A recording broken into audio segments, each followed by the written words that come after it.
Workers are busy today installing new guardrails along the 198 at Delaware Park. These new rails look like wood. They're actually made from steel. They just have a wood facing. These will replace the temporary rails which workers installed over the summer. That's after a driver hit and killed a 3-year-old boy and injured his sister. Now, the driver responsible appeared for a hearing in Buffalo this morning. This was not a court appearance, but rather an administrative hearing. News 4's Katie Alexander was there. She joins us from the newsroom. Katie. Well, Teresa, this was the first time we heard from the driver in his own words about what happened that day.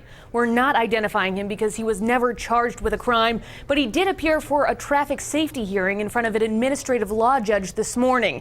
That's part of the ongoing fact-finding process through the DMV to determine whether the driver should have his license suspended or revoked after the fatal crash in May. In that hearing today, we heard from witnesses, police, and we heard from the driver himself.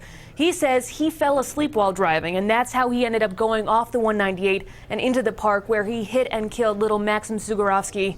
The driver admitted he hadn't slept in 24 hours and worked all night and into the morning that day, but he says he did not feel tired at all when he got behind the wheel to go home after shopping at a store.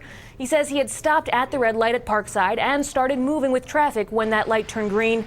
And then he says he got extremely tired very suddenly and almost instantly fell asleep, only coming to when his car was in the park.